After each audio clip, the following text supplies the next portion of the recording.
Growing up, I shared a room with my older brother, and in our room, obviously the biggest piece of furniture was our bunk bed, this green, wooden, kind of creaky bunk bed.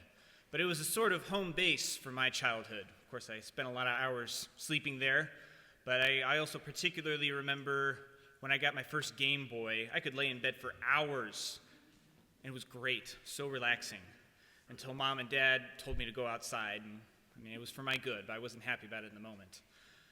And of course, it was also like a jungle gym for us. We'd climb around on that bunk bed and jump off it, and we got yelled at that for that too, because it was dangerous. But it felt like the highest point north of the Mississippi to me. It was huge. It felt like climbing a Colorado mountain.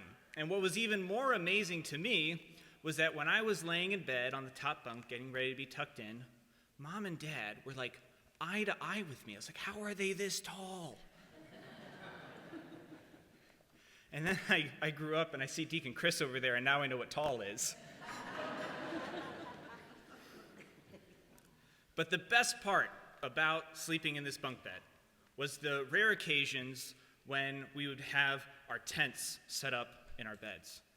And I had this like race car designed tent, and I'll tell you what, this was like bedtime transfigured. It was the best thing ever. I was so excited to climb into bed and sleep in this tent. I thought it was great. I wished I could sleep like that every night. So I can relate to Peter from today's gospel at the transfiguration, when on top of the mountain, seeing the Lord's glory, he says, Lord, it's good that we're here. Let's set up 3 tents, one for you, obviously, and your 2 friends who are here, Moses and Elijah, and we'll hang out like this for a while. It's going to be great. But then this cloud comes over Peter and James and John, and they have this harsh realization where this voice, the voice of the Father, rings from heaven and says, "This is my beloved Son, in whom I am well pleased. Listen to him." Listen to him. And what we didn't get to hear in today's gospel, and the passage from the Transfiguration, is what came immediately before it. Jesus speaking to his disciples, saying, "The Son of Man must be rejected. He must be crucified, he must die, and on 3 days he will rise again. This is my beloved Son, with whom I am well pleased. Listen to him." What was so hard for the disciples to understand was why this had to be. Where was all of this radical discipleship and evangelizing going? They didn't know it at the time. So Jesus gave them the warning of the passion that was to come. But not only that, he took them up the mountain to show them his glory and to say, if you die with me, you will be in glory with me too. And the same thing applies to us too. That when we enter into the death of the Lord Jesus, we also will rise with him in glory.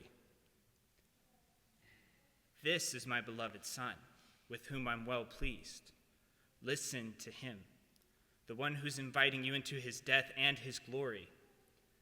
And that's what's so beautiful about what we have in this season of Lent, that we have prayer, fasting, and almsgiving as our way of dying to self, so that we can rise with the Lord.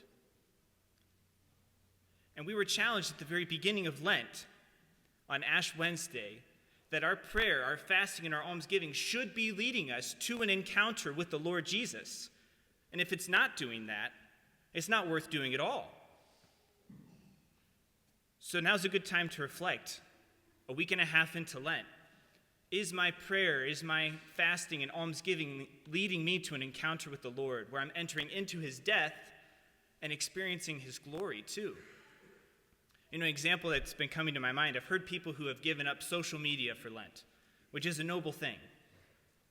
But it doesn't just stop there. How would giving up something like social media actually lead you to an encounter with the Lord Jesus?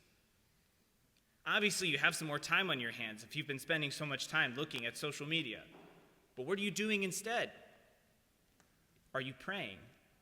Because that time could be a great time to sit in silence with the Lord Jesus, who's present with you always, who loves you, who looks on you with love beyond your imagining. Are you open to that encounter when you're fasting? And not only that, when you enter into this prayer in this loving relationship with the Lord, the fruit of prayer is not just good feelings. The fruit of prayer is charity, that we receive his love and we can't help but show his love to others. So you might experience this love of the Lord Jesus, and maybe you think of someone who also needs to feel his love, to know his love, a family member or a friend you haven't reached out to in a while. So maybe you call them up. And this time that you used to spend scrolling on social media becomes an encounter with the Lord and a sharing of his love with someone who needs just a good conversation, someone who needs someone to check in with them.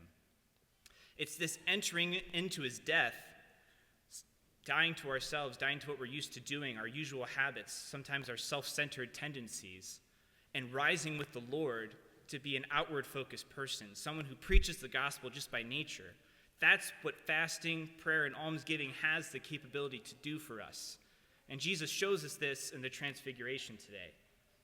I mean, as much as I would have loved to sleep in my tent every single night, that would have been great. It would have kind of lost its allure if it was there every night. And in a similar way, when Peter says, Lord, let's stay here in our tents. Let's camp out on this mountain. It's great up here. The views are awesome. Jesus says, no, we got to go back down the mountain because what I have foretold, both my death and my resurrection, it's not going to happen right here. It needs to happen down in the world. And what we've just experienced here in the Mass is our climbing the mountain with the Lord and experiencing his transfiguration, especially in the Most Holy Eucharist, where he makes again present his body and his blood, and he offers it to you and to me. And we have received him, his very life living within us, his glory, all of him. Jesus doesn't give himself to us in parts, but he gives him all of us. And so we're seeing his glory, and we have every grace of his that we can receive and know his love.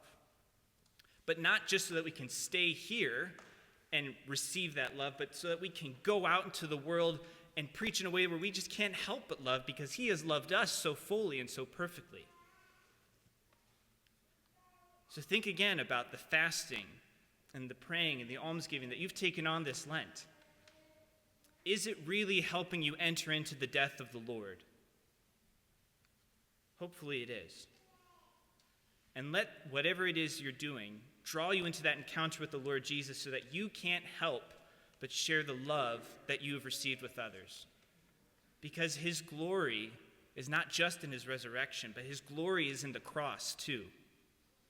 So enter into the cross of the Lord Jesus, suffer with him, so that on top of that mountain you can be transfigured in glory with him too.